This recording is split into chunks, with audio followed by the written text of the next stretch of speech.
The sun hung low over Millstone Ridge, casting long golden streaks across the manicured lawns. I had parked my black Harley Davidson at the edge of the street, the chrome gleaming like it was daring anyone to touch it. I adjusted my gloves and surveyed the quiet suburban landscape, trying to shake off the tension that had been building all morning. I was supposed to meet the state attorney today, my chance to finally push back against the outrageous $25,000 fine HOA Karen had slapped on me. From across the street, Karen's piercing eyes locked onto me, her lips curled in that familiar sneer of superiority. Her teenage son shuffled behind her, a fidgeting shadow of entitlement, his red hoodie bright against the muted pastel of the houses. I could see it in his gaze. He was testing boundaries, and I was his target. I had no reason to be afraid, but something about the combination of Karen's glare and her son's reckless energy made my stomach tighten. Memories of previous run-ins flashed through my mind. Complaints about parking, noise, landscaping, all escalated unnecessarily by her obsession with control.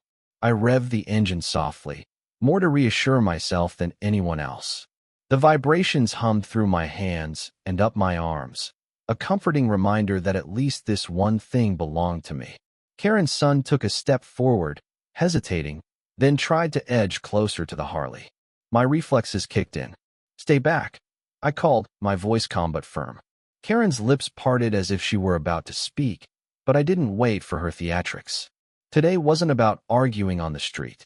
Today, I had a meeting with the state attorney that could change everything. I took a deep breath, scanning the suburban expanse, knowing that whatever happened next could escalate quickly. The tension hung in the warm air, thick and visible, like heat rising off the asphalt. I could almost see the gears turning in Karen's mind, calculating, manipulating, always seeking control. And I could see the mischief brewing in her son's eyes, a dangerous combination that had put me on edge more times than I cared to count. It was going to be a long morning. I walked toward the Harley, each step measured. The morning air was crisp, carrying the scent of freshly cut grass and faint asphalt warmth from the road. My mind rehearsed the upcoming meeting with the state attorney, each detail a lifeline in a sea of harassment and intimidation orchestrated by Karen and her little entourage. From the corner of my eye, I saw her son inching closer again. I tightened my jaw and kept my pace steady, trying to signal that any foolish attempt would be noticed and stopped. The sun's rays glinted off the bike's polished chrome, making it almost luminous against the muted suburban backdrop. Karen's sharp voice sliced through the morning calm. "You can't just park that here," she shouted, more performative than accusatory, but it carried that underlying threat that only she could manufacture. I didn't flinch. My grip on the Harley's handlebars tightened, feeling the hum of controlled power under my palms. Her son took a cautious step forward, his hoodie brushing the golden grass at the curb. I could almost hear the gears turning in his mind, the temptation to make a move, to test limits. But I was ready. My gaze met his for a fraction of a second. No words, just an unspoken warning. I had dealt with petty HOA complaints before, but today was different. Today, it wasn't about whether they could fine me for a stray lawn ornament or noise.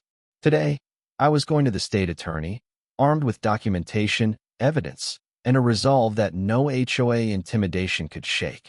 Karen's stance was rigid, theatrical, like she had rehearsed this confrontation a dozen times before. Her eyes narrowed as she watched me secure the Harley, her son frozen in indecision behind her. The suburban neighborhood around us remained deceptively peaceful, the perfect contrast to the storm brewing in this small stretch of street. I could feel the tension, palpable, stretching like elastic between us. One misstep, one ill-timed move, and the morning could spiral into chaos. But I wasn't about to give them that satisfaction. I swung my leg over the Harley, boots meeting the asphalt with firm authority, ready to move forward. This was more than a bike, more than a street dispute. It was my life, my freedom, and I wasn't going to let a mother and her reckless son dictate it. The quiet suburban morning suddenly felt like a battlefield. I noticed Karen's son inching forward again, his movements tentative yet fueled by curiosity, or perhaps entitlement. I tightened my grip on the Harley's handlebar, feeling the subtle vibration of the engine under my hands, a comforting reminder that I still controlled this small piece of my world. Karen's eyes were sharp, calculating, following every movement her son made.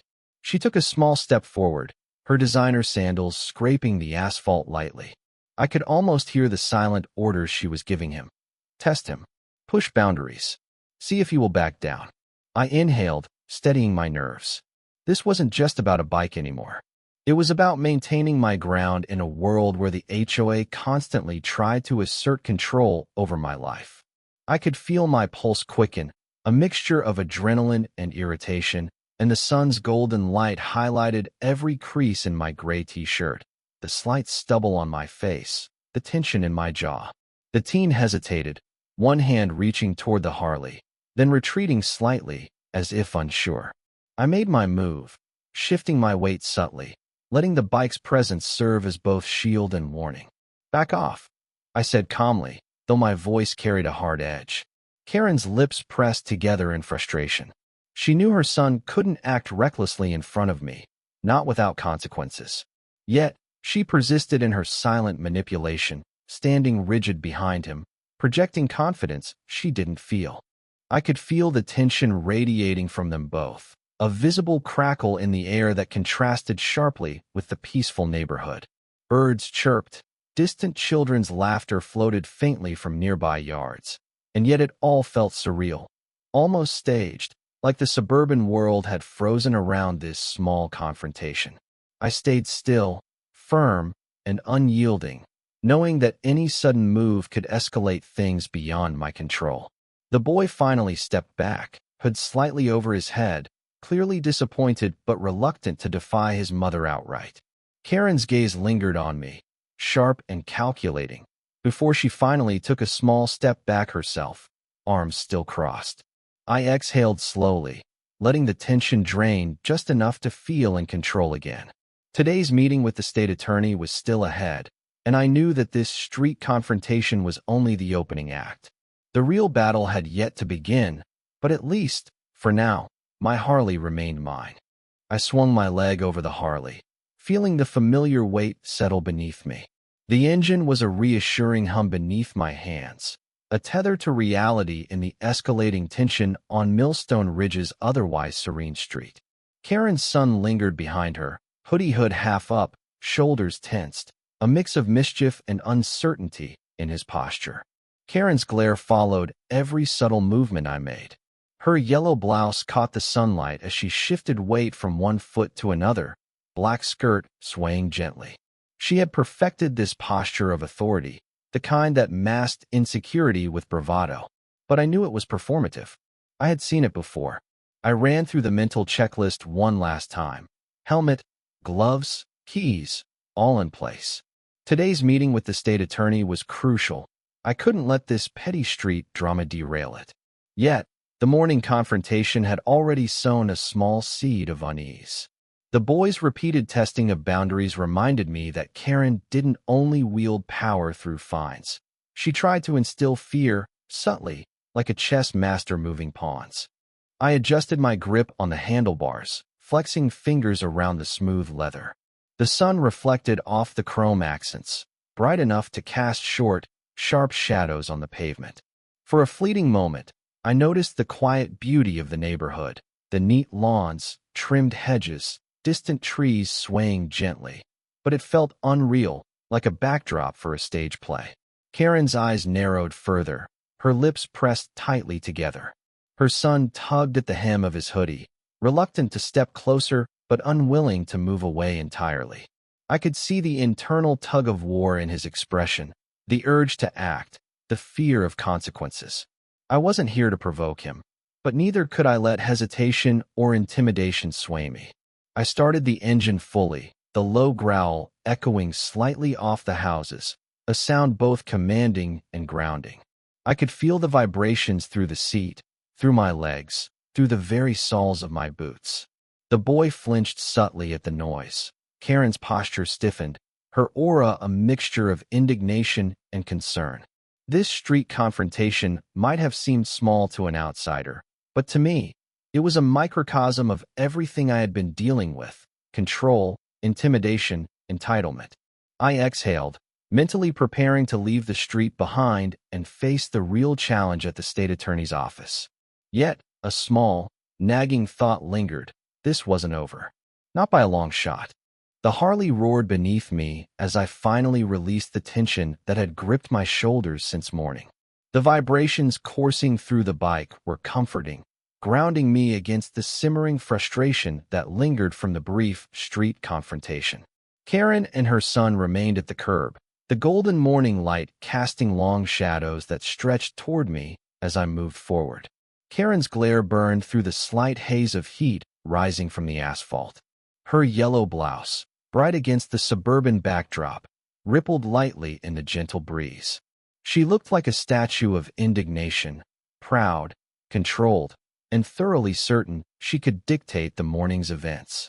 Her son shuffled nervously beside her, red hoodie slightly crumpled, sneakers tapping lightly as though he wanted to follow me but didn't dare. I focused on the road ahead, weaving past neatly trimmed lawns and beige houses that glinted in the golden sunlight. Each rev of the engine was a declaration. This street, this moment, and this day were mine to control. Yet the unease persisted. Karen wasn't just a person who barked orders.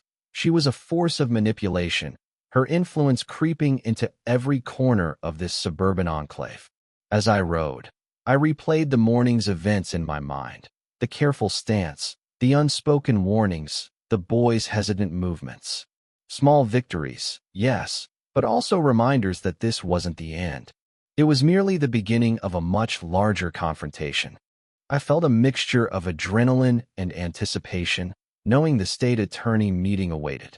Evidence, fines, legal arguments, it was all lined up.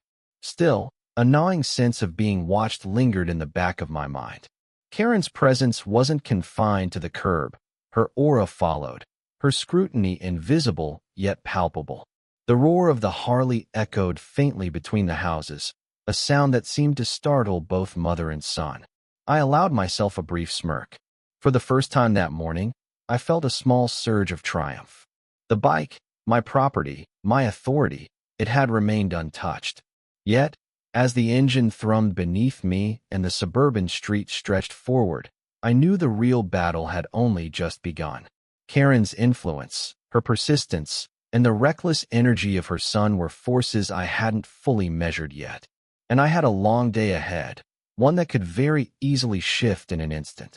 The street receded behind me, golden light fading slightly as I rode toward the meeting that could change everything. But the tension lingered, unresolved, like a shadow stretching across the perfectly manicured lawns of Millstone Ridge. The Harley's engine purred to a stop as I pulled up in front of the county government building. The glass facade caught the sun like a mirror, throwing shards of light across the concrete. I killed the ignition, the sudden silence almost jarring after the long ride. For a moment, I sat there, staring at the reflection of myself and the bike in the glass doors. Today wasn't about the machine. It was about proving I wasn't powerless against the HOA, no matter how untouchable Karen thought she was. I dismounted, boots scraping against the pavement, and adjusted the strap of the folder I carried under one arm. Inside was my ammunition: letters, fines, photos, and copies of the harassment I'd endured.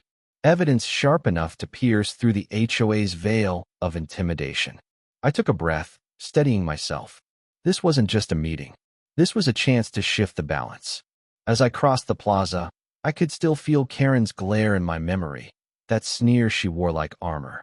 It hadn't left me even when the bike roared away from Millstone Ridge. And her son, hesitant but reckless, was the spark she might one day use to ignite real damage. I stepped into the cool lobby. The sound shifted instantly, outside noise dampened by thick glass and polished marble floors. People bustled around, clerks behind counters flipping through papers, attorneys pacing with files in hand. The environment buzzed with purpose, a sharp contrast to the suffocating stillness of suburban confrontation. I checked in at the front desk. The receptionist, polite but hurried, handed me a visitor badge. "State Attorney's Office, 8th floor," she said. I nodded, slipping the lanyard over my head. The elevator ride felt like a countdown. Each floor ding echoed like the ticking of a clock. I leaned against the back wall, replaying my arguments in my head, the facts stacked neatly like dominoes waiting to fall in my favor. Still, under the calm, a storm churned. Karen wouldn't give up easily. I had learned that long ago. The doors opened with a soft chime, and the 8th-floor hallway stretched before me.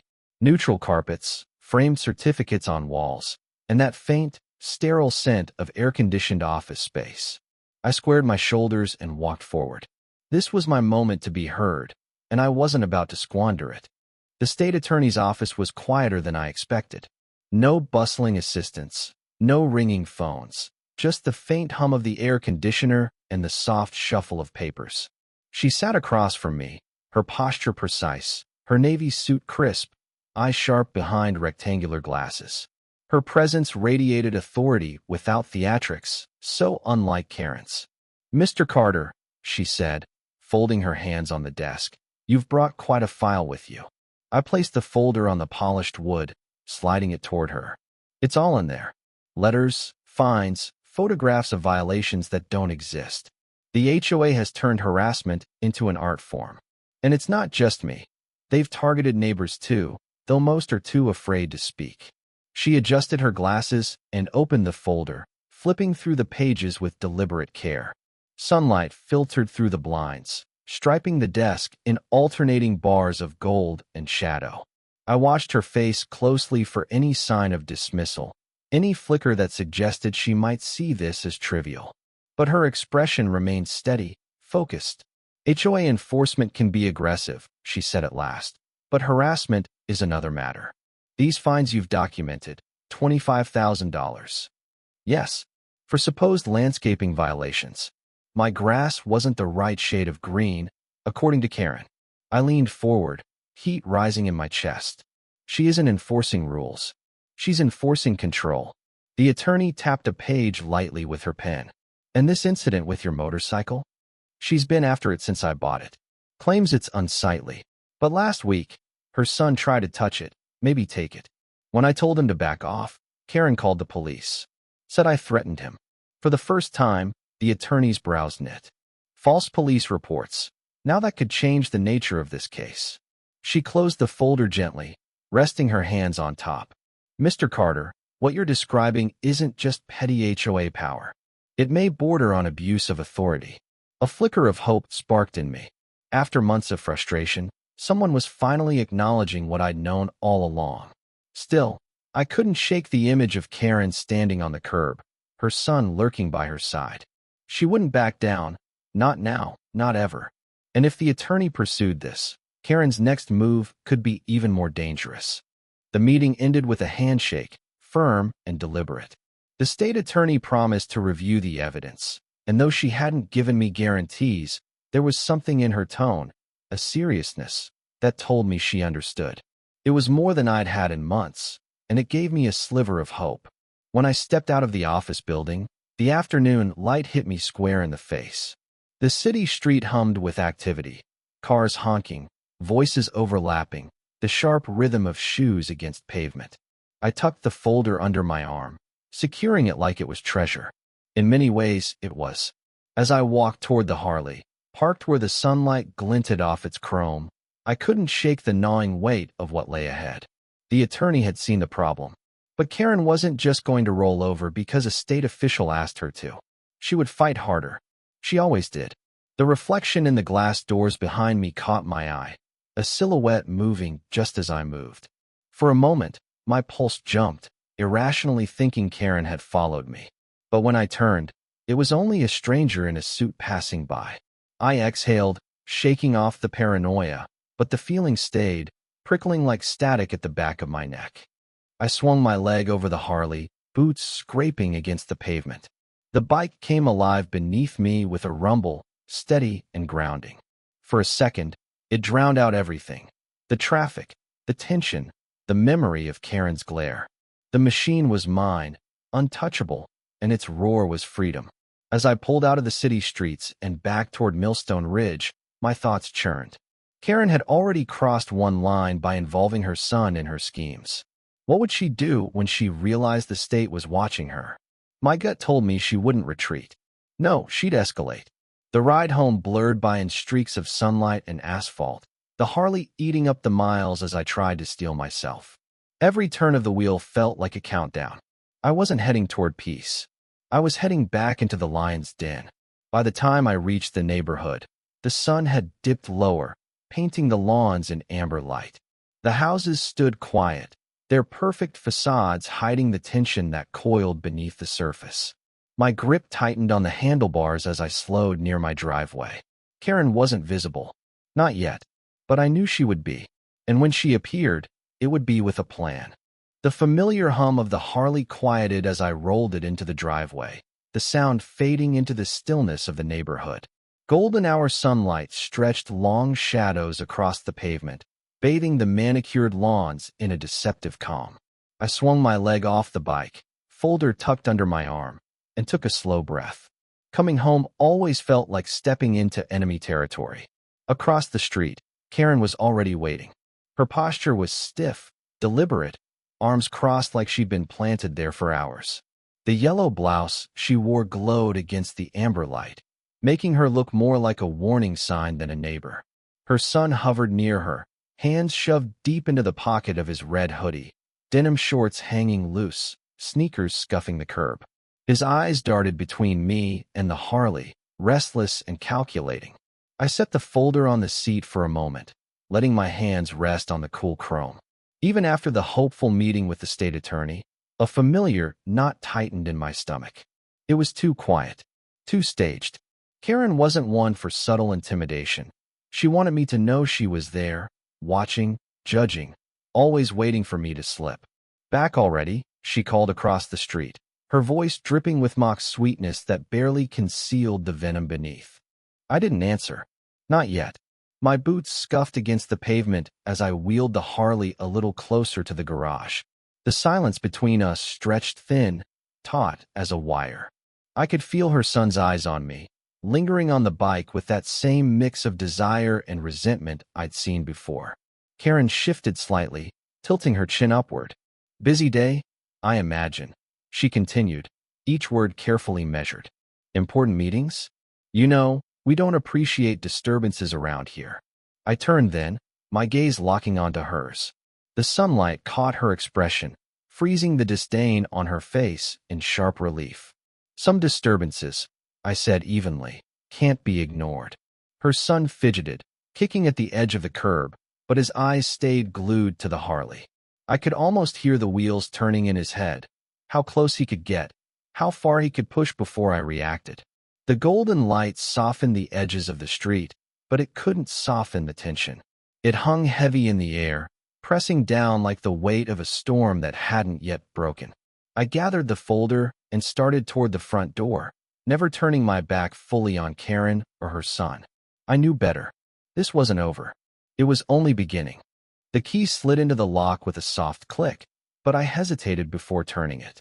Sunset washed the neighborhood in a fiery glow, stretching the shadows long and deep. My Harley gleamed behind me in the driveway, chrome catching the last golden rays, but I kept my eyes on the street. Karen hadn't moved.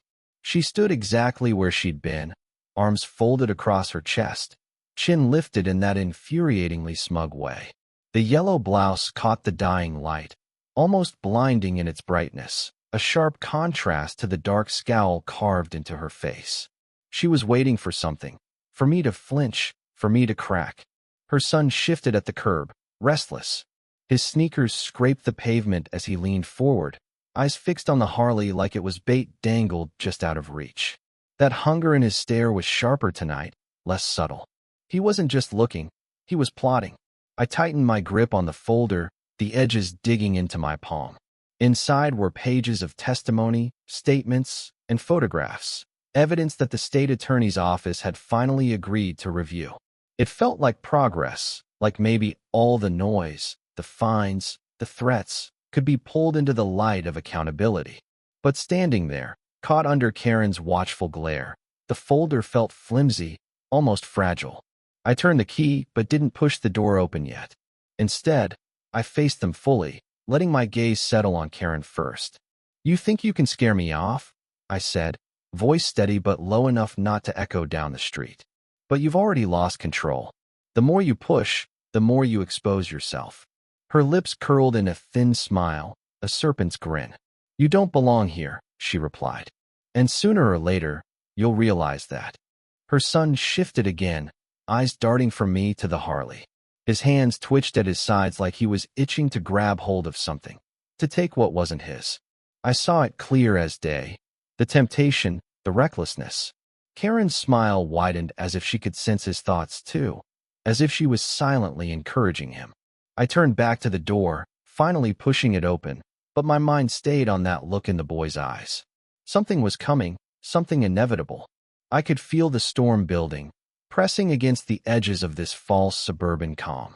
As the door shut behind me, the muffled silence of the house wrapped around me, but it brought no comfort. Outside, the street was still alive with tension, with the simmering threat of a line waiting to be crossed. And I knew, without a doubt, that it wouldn't be long before it happened. The night had settled heavy over Millstone Ridge, but the silence wasn't comforting. It was loaded, restless. Streetlights spilled their pale glow across the pavement, stretching shadows that twisted like restless shapes. I stepped out onto the porch, boots thudding against the wooden planks, a restless weight in my chest. My Harley gleamed under the lamplight, its chrome catching the faintest glow like a sentinel. But something was wrong. The hairs on my neck bristled before my eyes caught the movement. Low, deliberate. There he was, Karen's son. He crouched by the bike, red hoodie pulled low, denim shorts brushing against the asphalt. His fingers hovered over the handlebars, trembling with eagerness, with the thrill of trespass. The glint in his eyes wasn't childish curiosity anymore. It was hunger, raw and reckless. I froze for a beat, fury and disbelief slamming through me all at once.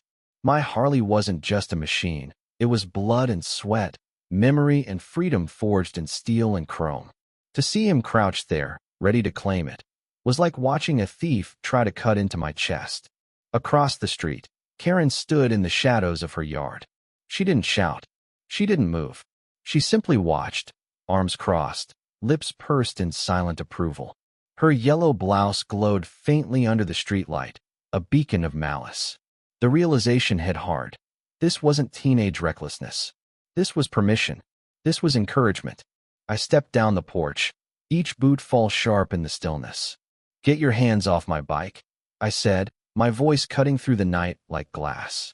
The boy jolted, eyes flashing wide, but his hands didn't drop. They tightened on the handlebars, knuckles whitening as though daring me to make him let go. For a heartbeat, the silence stretched, taut and dangerous. Karen's voice finally cut through, smooth and venomous. Boys will be boys, she said, her tone dripping with mock innocence. Maybe if you didn't leave it out where it tempts him.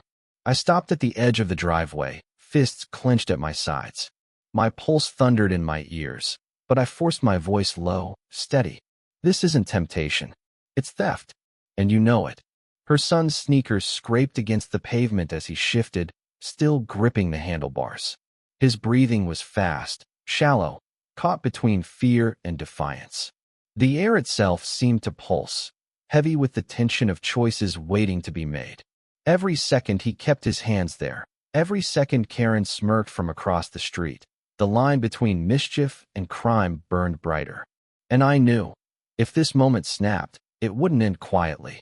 I closed the distance in sharp, deliberate steps, boots striking the driveway like drumbeats of war. My Harley stood between me and Karen's son, its polished chrome catching the glow of the street lamp as though it were a spotlight on this grim stage. His hands clamped down on the handlebars, knuckles pale, jaw set in a stubborn scowl. He wasn't just touching it. He was trying to claim it, to anchor himself to something that wasn't his. Let it go, I growled, voice low but heavy with warning. For a second, I thought he might back down. His eyes flicked to me, wide and uncertain, but then his grip tightened even more. His sneakers scraped against the asphalt, like he was bracing for a tug of war. Karen's voice slithered across the street, soft but sharp enough to cut. If it's just a bike, Why so protective? Maybe you should share, if you want to be part of this community. The audacity of it boiled my blood. My Harley wasn't just steel, it was freedom, independence, the last piece of myself no HOA fine or neighborly glare could touch. And here they were, trying to strip it away. I leaned forward, eyes locked with her son's. This isn't yours. Walk away now, before you cross a line you can't uncross. He swallowed hard, Adam's apple bobbing, but he didn't move. His breathing quickened, the hoodie's fabric rising and falling with his chest. He wanted to prove something. To himself. To me. Maybe to Karen most of all. Karen's smile widened across the street. She thrived on this, the spectacle of it, her control woven through her son's defiance. She didn't need to touch the bike. She was pulling the strings from the shadows. I reached out, hand closing just short of his wrist. Last chance, I said, voice hard enough to rattle the still night air. His eyes darted back toward his mother. Her nod was almost imperceptible, but it was enough. His grip didn't loosen. It tightened. The moment snapped like a live wire. My hand clamped over his, forcing it from the handlebar with a strength that startled him. He stumbled back, sneakers squealing against the pavement, hoodie twisting as he caught his balance. Karen's sharp voice cut through the night. Don't you dare lay a hand on my son. I turned my head toward her, fury etched into every line of my face. Then don't send him after me. I shot back, voice echoing off the houses. The boy backed toward the curb, breathing hard, eyes darting between us like he wasn't sure whether to run or fight. The Harley gleamed between us, a silent witness to the chaos brewing. And deep down, I knew Karen wouldn't let this end here. The air felt heavier than the asphalt beneath my boots, thick with the charge of something waiting to break. I stood firm beside the Harley, my fists clenched tight, every nerve alive with adrenaline. The night wasn't quiet anymore. The silence had been shattered by the weight of what just happened. Karen's son had retreated to the curb, chest heaving under that red hoodie. His sneakers scuffed nervously against the pavement as he shifted from foot to foot, caught between retreat and defiance. His eyes flicked to me, then back to his mother, as though he were waiting for permission to breathe. Karen, on the other hand, was far from uncertain. She had stepped out from the shadow of her lawn, her yellow blouse glowing like a lantern in the streetlight. Her voice cut through the air, sharp and shrill. You assaulted him, she screamed, arms flung wide for emphasis. I saw everything. Everyone will hear about this. Her son's expression flickered, part relief, part confusion. Even he knew the word assault was a stretch. I hadn't struck him. I hadn't harmed him. I'd only stopped him. But Karen was weaving her story already, twisting the truth before the echoes of our voices had even faded. Your son was about to steal my bike. I shot back, my voice firm, echoing off the silent houses. Curtains twitched in the dark windows around us. Neighbors were listening. Always listening. Karen jabbed a finger in my direction, her smile cruel, her tone dripping with false righteousness. No, you lured him. You left that machine out here, flaunting it, tempting him. This is your fault. The boy flinched at her words. His eyes dropped to the ground, but his hands clenched into fists at his sides. He wanted to protest. I could see it, but he stayed silent, trapped in her gravity. I took a step forward, my boots striking hard against the driveway. Don't twist this, Karen. He made a choice, and you encouraged it. Her face darkened, rage flickering across her features like lightning. She pointed toward me again, her voice rising higher. You don't belong here. And if the HOA won't drive you out, the police will. Her son's head snapped up at that, eyes widening. The word police hung in the air like a siren, unspoken but deafening. I stared back at her, unflinching. Then call them, I said. But make sure you tell them the whole story. Karen's lips curled into a thin smile, the kind that promised nothing good. And in that moment, I knew she was going to do exactly that. The street was no longer just a battleground of words. It was the prelude to something larger, something I couldn't walk away from. It didn't take long. The shrill wail of sirens broke the night, bouncing off the rows of identical houses like an alarm no one could escape. Neighbors' lights flicked on one by one, blinds shifting as curious eyes peered out. The stage was set, and Karen had made sure I was at the center of it. Red and blue strobes washed over the street, painting my Harley in alternating flashes of fire and ice. Two police cruisers rolled to a stop, their engines humming low, their presence heavy. I stood my ground in the driveway, heart pounding but spine straight, refusing to look away from what was coming. The officers stepped out, their uniforms crisp under the glare of the streetlights. One of them, tall and broad-shouldered, came directly toward me, his expression unreadable. The other hung back, already flipping open a notepad, eyes darting between me, Karen, and the boy. Karen wasted no time. She stormed forward from her yard, her yellow blouse practically glowing under the patrol car lights, arms flailing as she pointed toward me. That's him. That's the man who attacked my son. He put his hands on him, tried to hurt him. Her voice carried like a whip crack, every syllable sharp enough to slice through the night. The officer near me raised a hand, steady and professional. Sir, I need to hear your side. I glanced past him to Karen's son. He stood a few steps behind her, shoulders slumped, his face pale. His eyes flicked to me for the briefest second. Guilt, fear, maybe shame, but he said nothing. Karen spoke for him, and she made sure he didn't have room to breathe. She's lying, I said, keeping my voice level, my hands open at my sides. He was trying to take my motorcycle. I stopped him before he could. That's the truth. Karen's laugh was sharp, brittle. Oh, please. You expect them to believe a grown man against a child. She threw her arms wide, playing to the neighbors who leaned out their windows, to the silent jury she was assembling from the shadows. The officer with the notepad scribbled quickly, his brow furrowing. The taller one studied me, eyes narrowing slightly as though weighing the balance between us. I didn't attack him, I said again, firmer this time. I protected my property. That's all. Karen hissed across the street, venom wrapped in every word. You're a danger to this neighborhood, and tonight proves it. The Harley gleamed between us, silent, steadfast, the very symbol of everything Karen wanted to twist against me. And under the blinding pulse of red and blue, I realized the battle had shifted. This wasn't just about me and Karen anymore. Now, the law itself had been pulled into her game. The night had turned into a stage, and every house around us was part of the audience. Red and blue lights swept across siding and windows, flickering like a restless heartbeat.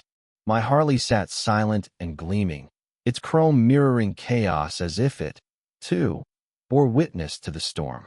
The officers stood between us, but Karen's voice pierced through their presence.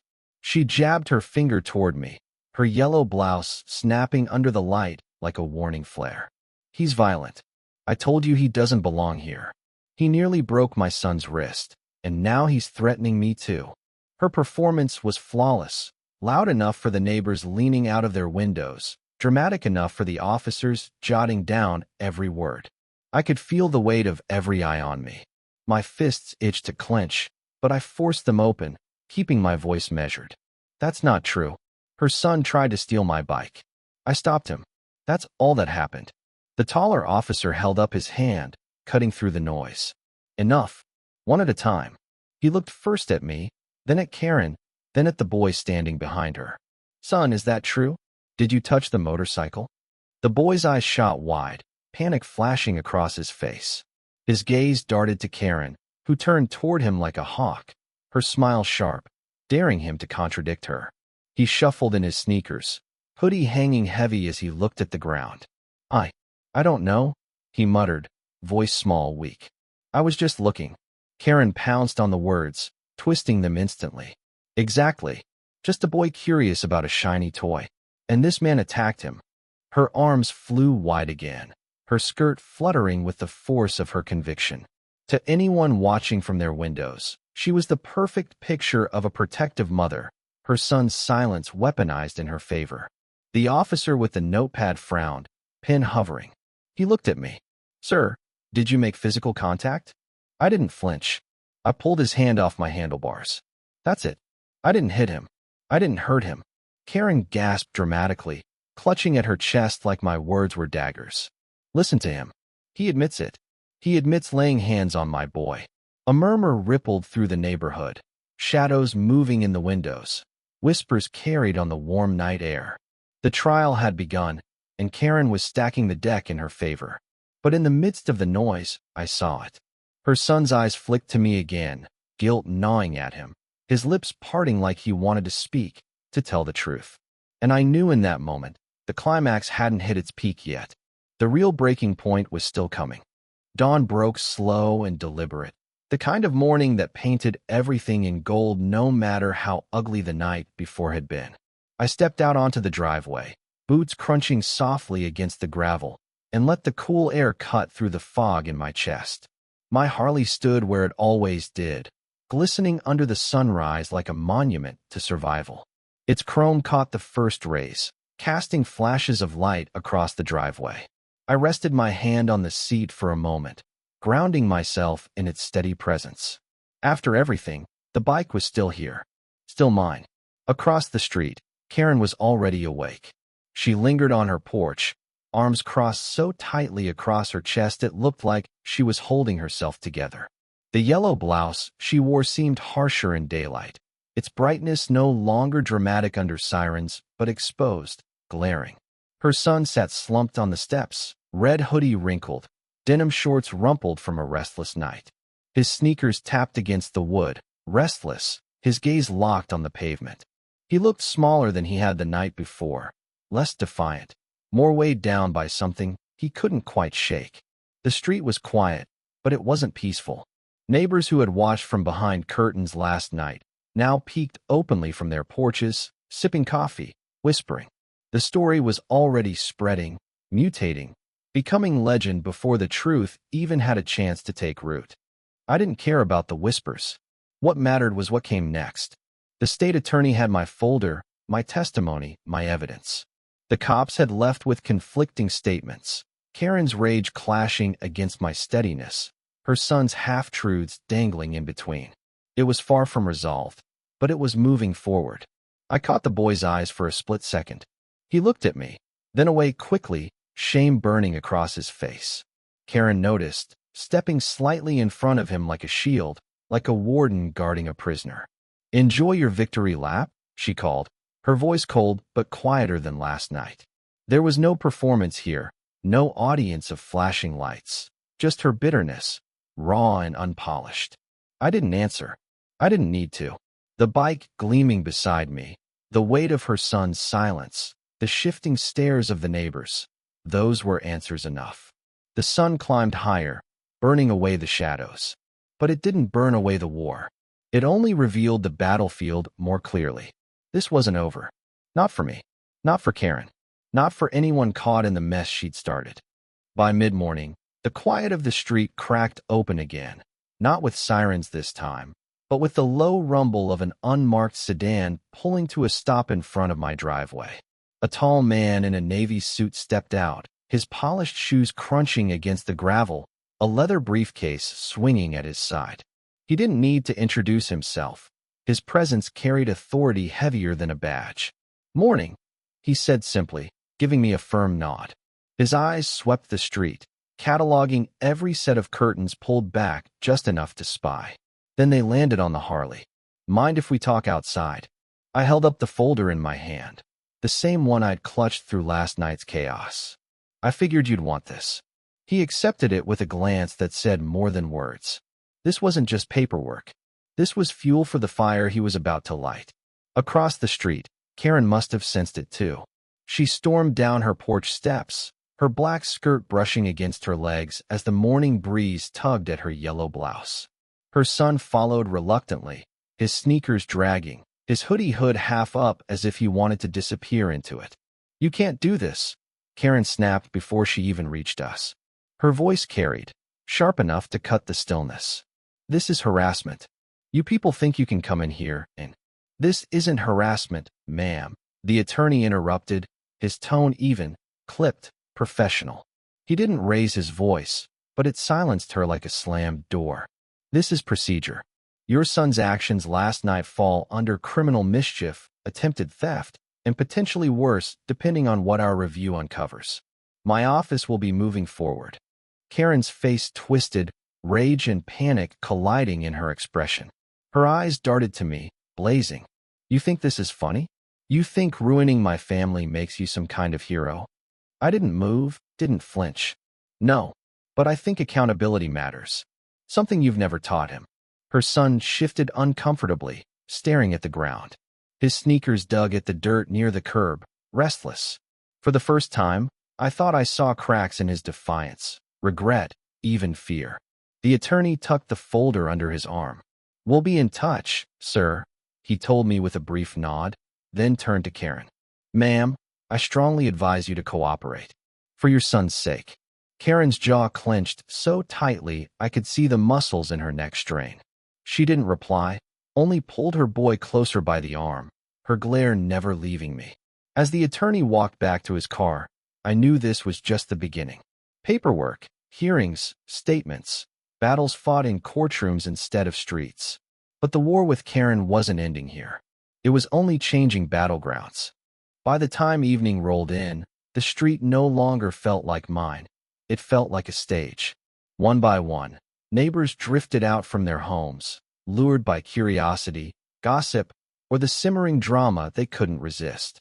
Some carried mugs of coffee. Others leaned against mailboxes, whispering like they were at a play instead of watching real lives fracture in front of them.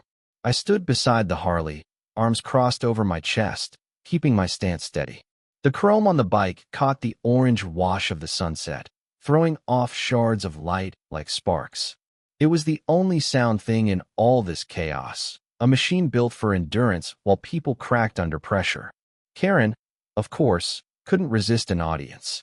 She marched down her lawn, her yellow blouse glowing like a warning sign in the fading light, her black skirt flaring slightly with each angry step. Her son trailed behind, hoodie half-zipped, shoulders hunched.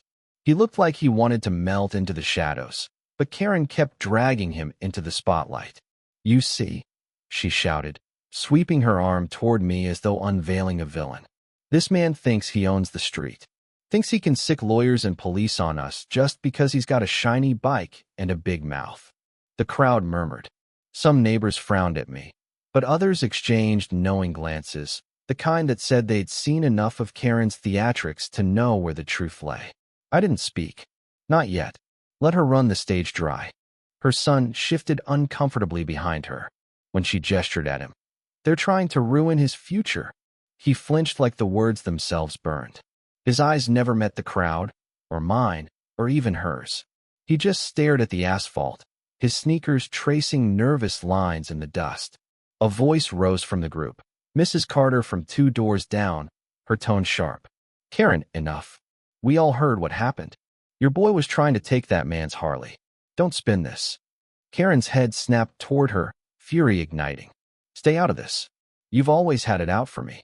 But now the whispers swelled. Some nodded at Mrs. Carter's words.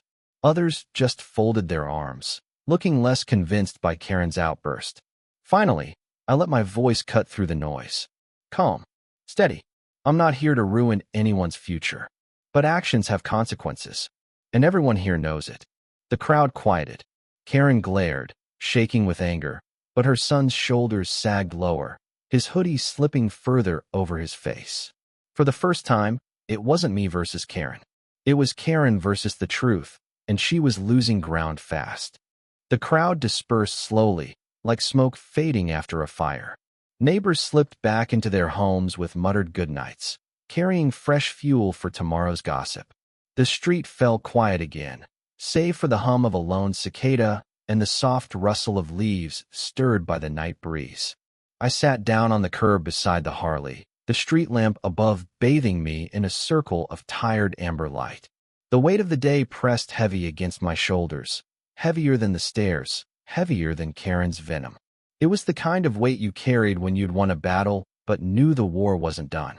The Harley gleamed faintly under the lamp, chrome throwing back tiny glimmers like constellations against the dark.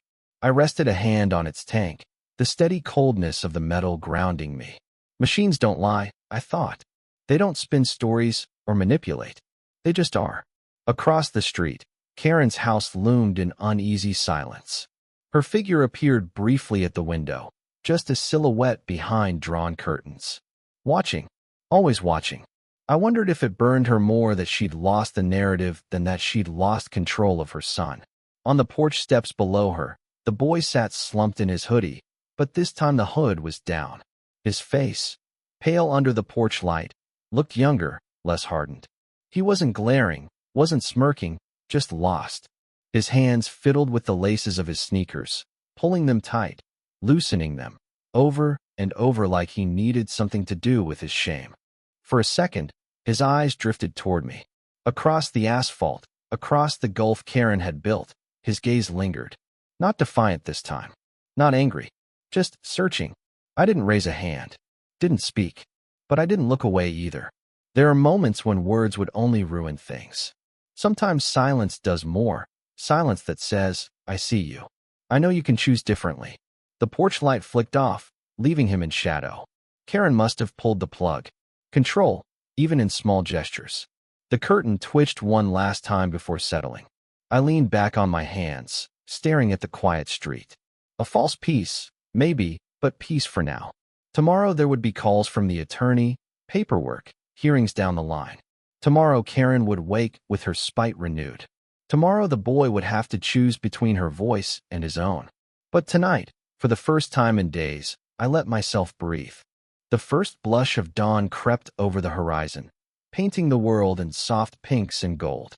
The air carried that crisp stillness you only get in the early hours, before engines roared to life, before neighbors started their routines, before the day remembered its burdens. I swung a leg over the Harley, the leather seat creaking softly under my weight. My boots found their place on the footrests, the familiar vibration of the engine rumbling through me as I turned the key. The sound cut through the morning like a declaration, steady, unshaken, alive. The street behind me was quiet now. Karen's house, the neighbors' porches, the shadows of 100 whispered judgments. They were all still there, but they felt smaller, like relics of a storm that had already passed.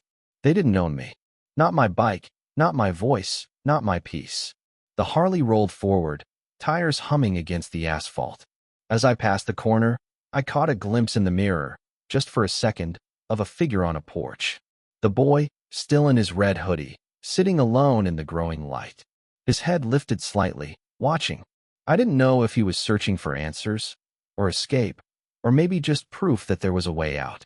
I couldn't give him that. Not directly. His path wasn't mine to steer. But I could ride. I could show that no matter how deep the noise, no matter how heavy the weight, you could still move forward. The neighborhood shrank behind me, swallowed by the sun rising higher, casting fire across the horizon. Out here, the road stretched open and endless, free of fences and fine notices, free of Karen's glare and the suffocating grip of a homeowners association that had forgotten what community meant. The wind rushed against my face, pulling the last of the tension from my chest. Every mile between me and that street felt like a layer of armor shedding away. What remained wasn't bitterness, wasn't defeat, it was resolve. Karen would fight. She always would. There'd be hearings, shouting, more poison in the air. But I wasn't chained to her battles. I wasn't defined by her son's mistakes. I wasn't trapped in her story. This was mine. The Harley roared louder as I leaned into the road, sunrise blazing ahead, chrome reflecting like liquid fire. For the first time in a long time, I felt weightless. Not because the fight was done, but because I knew I'd keep riding, through it, past it, beyond it. And nothing, not Karen, not her son, not even the HOA, could stop that. If you enjoyed this intense story, smash that like button and subscribe for more gripping, cinematic tales. Don't forget to hit the bell so you never miss the next thriller. Your support keeps these stories coming.